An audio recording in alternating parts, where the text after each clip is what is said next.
Hey everybody, welcome back to Mini Bike Mike's. Appreciate you stopping by. If it's your first time here, I really appreciate that you stop by and watch video.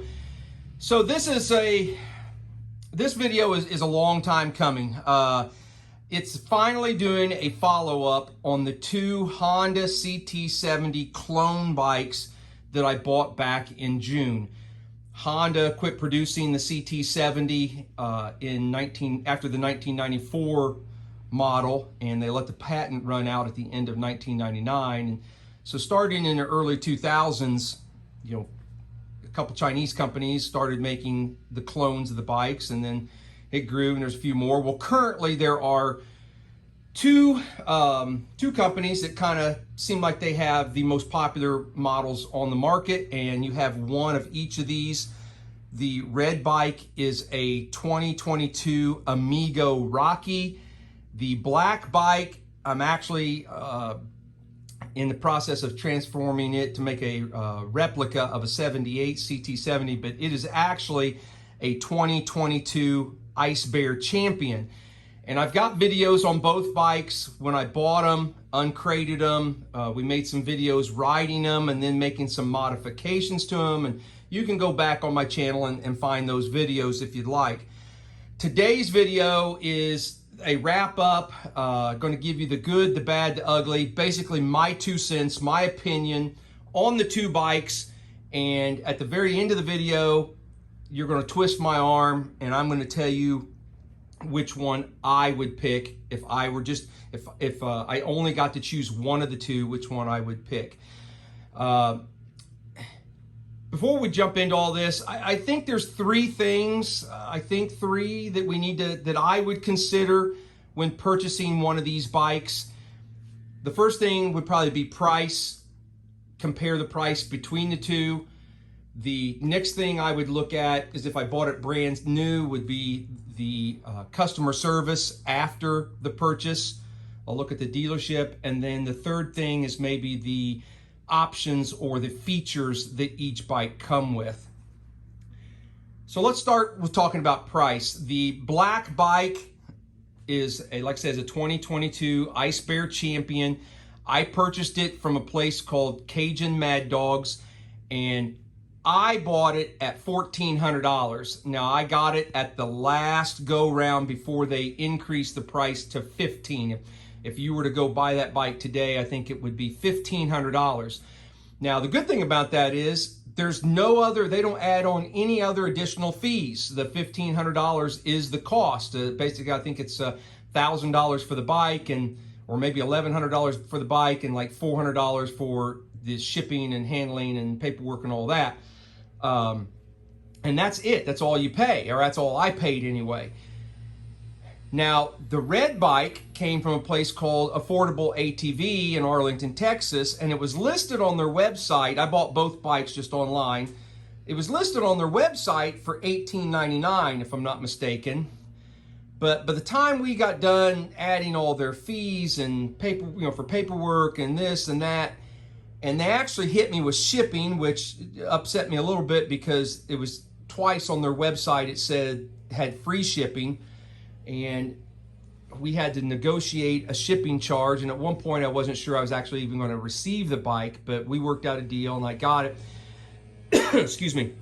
Long story short, I think I was out the door, or actually the bike got shipped to me, and I was just shy of $2,300. So $1,500 for the black bike, closer to $2,300 for the red bike. I do not know. I haven't gone back and looked to see if the Amigo Rocky has increased $100 like the Icebear did or not. So, but anyway, you're looking at somewhere around an $800 difference between the two, and that's a kind of a big difference on such a lower priced item. If these bikes were $10,000 and you had an $800 difference, that's maybe not that big a deal. But for something that costs $1,500 and then pretty much the exact same thing is $23, you start to go, okay, what am I going to do here? So that's the first thing I would consider. The second thing to think about is maybe the dealer, the customer service afterwards. The black bike came from a company called Cajun Mad Dogs. I don't know them personally, I've never met them.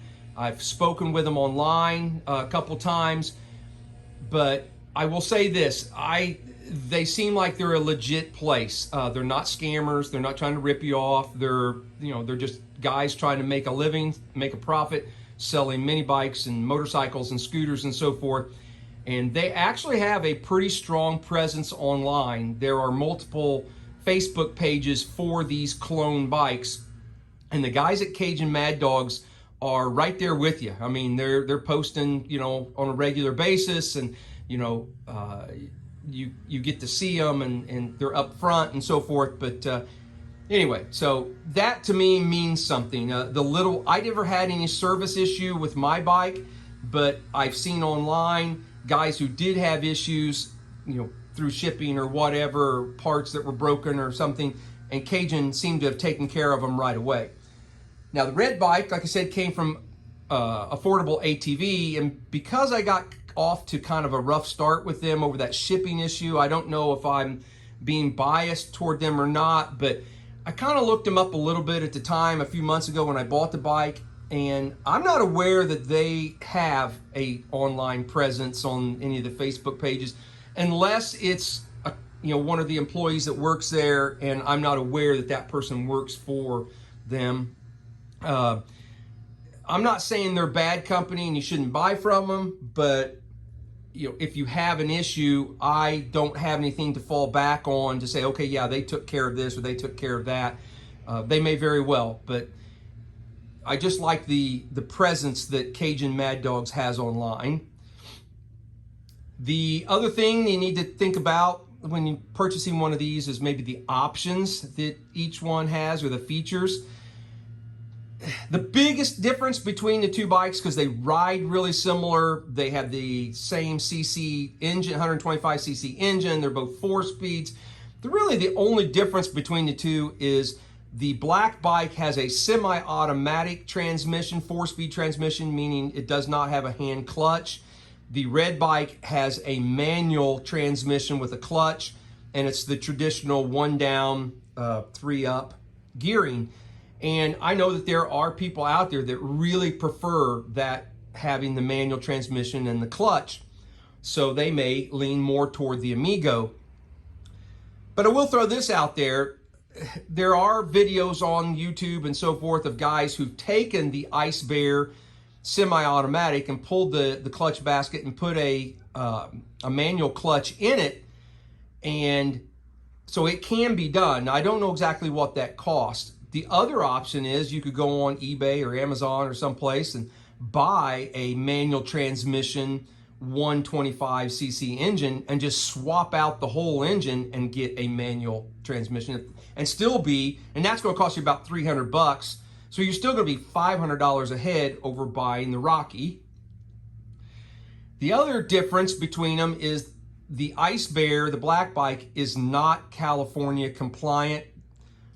So you can't really buy and sell that bike in California. The Amigo did come with all the emission stuff to make it legal in California.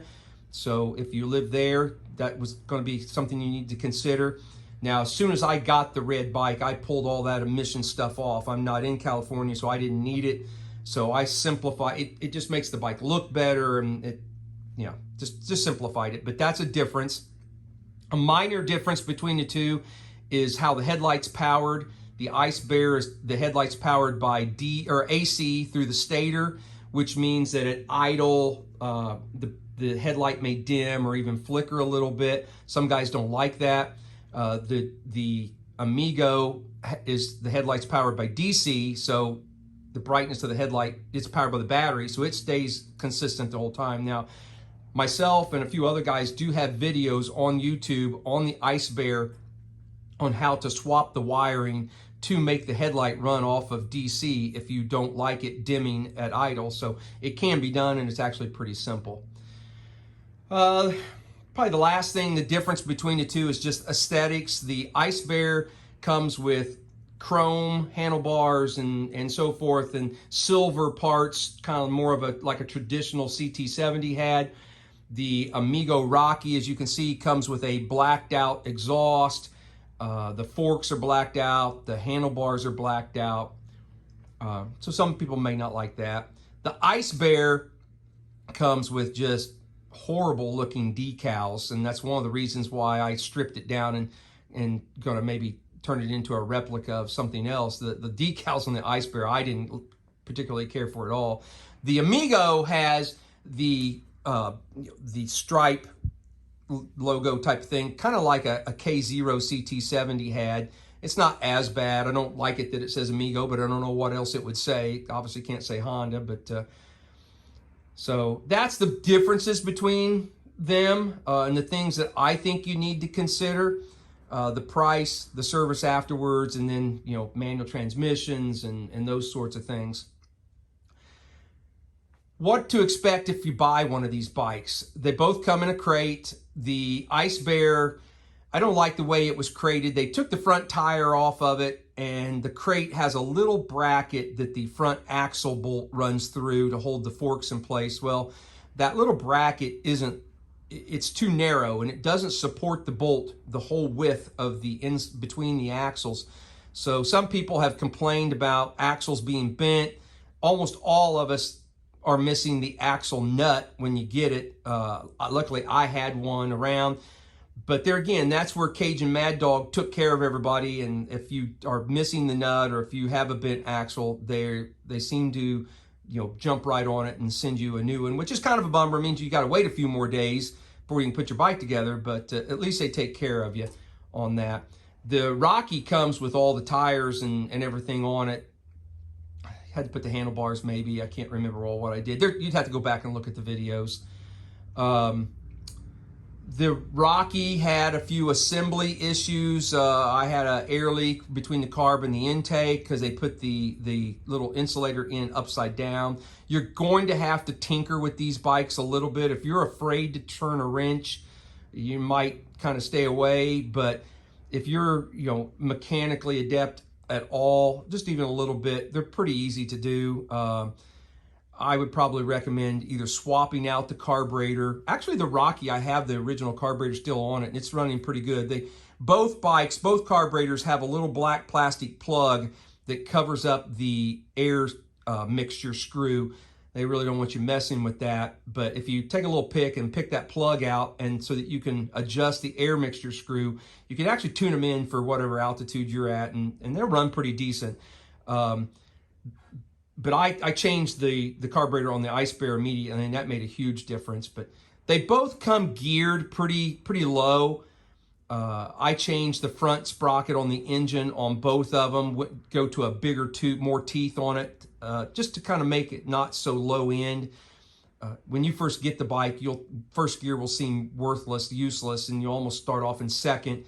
But if you go to a bigger counter sprocket on the engine, you can get it geared to where it runs, you know, it'll actually, top end will be a little quicker, and taking off in first won't seem as painful. Let's see, just to wrap it up, the red bike is pretty much, I'm going to leave it the way it is. I put bigger tires on it, and I put the bigger sprocket. I may put a bigger carburetor on it, change that, and see how I like it. It runs low 50s right now, and it's pretty fun for just buzzing around town, and I really don't think I'll change anything else on it. I'll leave it alone. The Icebear, the black bike, obviously I'm turning into a replica, and so it's going to look a little different. I think I'm going to go ahead and put a 140 engine on it because I don't need two bikes that go the same speed. So I think I'm going to try and get the black bike to maybe get pushed closer to 60 or a little over. And so when I do want to go out on a ride that I need more speed, I'll have that. But anyway, both bikes are going to have a few issues here and there, but nothing that's not, you know, you can't overcome. A lot of people talk about adding Loctite to everything. I didn't Loctite anything. I just went through each bike and made sure everything was tightened down tight. I did lose, before I did that, I lost a couple bolts in the exhaust shield on the Rocky. These two are stock, but these vibrated out. So after that happened, that's when I went through the entire bike, and like I said, I didn't use Loctite, but I did tighten everything down, and I haven't had any issues since. So, all right, twist my arm. Which bike am I going to buy if I only could buy one? I'm going to have to say I would go with the Icebear Champion. The fact that it was $800 plus cheaper, you know, for a bike that rides almost, I have like 200 to 250 miles on both bikes, and they're almost identical ride. I'm going to have to, you know, knowing that Cajun is there in case I had any issues. Of course, you know, I'm highly modifying mine. So, but if you left it stock and you broke a part or whatever and you needed to get more parts, I think Cajun can help you out on that. Affordable ATV and the Rocky just kind of scared me a little bit. The also the online presence of these with the Facebook pages for the Icebear Champion. If you own a Rocky, you can join those pages, but you'll see that the large percentage of ownership is actually our Champion owners. And so there's lots of guys on there who are giving support. There's myself and a few other guys who have YouTube channels to help anybody that does want to make some changes and aren't sure what to do. So, but anyway, I'll wrap this up. That's my 2 cents on them. If I had money, you know, if I were to go and was on the fence on which bike I was going to buy, I would probably pick up a Icebear Champion from Cajun Mad Dogs. So, and like I said, I'm not paid by them. I don't know them. That's just my 2 cents from my experience and what I see online. So, all right, guys, everybody have a great day. I'll see you on the next video. Keep riding your bike. Later.